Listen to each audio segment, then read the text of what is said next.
Je ne sais pas si mes adversaires seront plus ou moins préparés que moi pour les Jeux paralympiques de Paris 2024, mais ce qui est sûr, c'est que celui qui aura le plus faim sur la ligne de départ, ça sera moi. Ouais.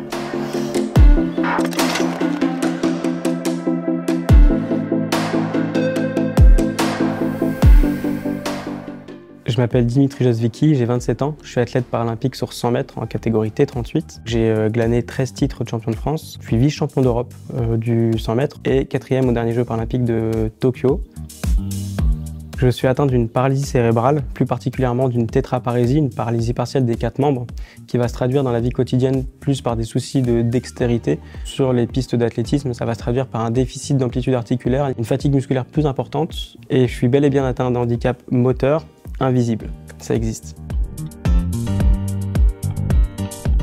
À travers la performance sportive, j'arrive à faire taire tous les gens qui pensent que le handicap c'est quelque chose de limitant. Peu de gens courent le 100 mètres en 11 secondes, c'est-à-dire qu'on peut le faire à force de travail, de détermination et d'envie tout simplement.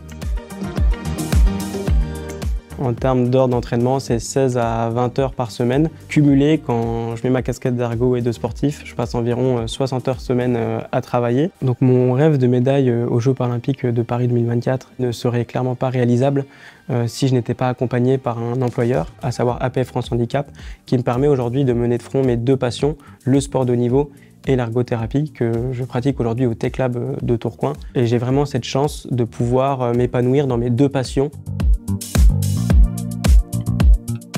Ce que m'apporte le soutien d'APF France Handicap dans ma carrière professionnelle, c'est essentiellement un aménagement d'emploi du temps qui me permet de partir en stage, en compétition ou à l'entraînement. Ça m'aide à être serein sur la piste parce que j'ai pas à réfléchir, de savoir comment je vais manger à la fin du mois ou comment mettre un toit sur ma tête. Ensuite, c'est un sentiment de fierté de pouvoir représenter les valeurs d'une telle association, à savoir l'inclusion des personnes en situation de handicap, l'autodétermination et sensibiliser aussi le grand public. L'ergothérapie, c'est ma première passion. J'ai toujours voulu exercer ce métier depuis la 5e, je crois. Pour faire la différence, un kiné va vous faire la flexion de l'avant-bras sur le bras. L'ergothérapeute, il va mettre des couverts dans la main et il va rendre le geste utile pour réapprendre à manger, pour rendre la personne plus autonome dans tous les aspects de sa vie quotidienne.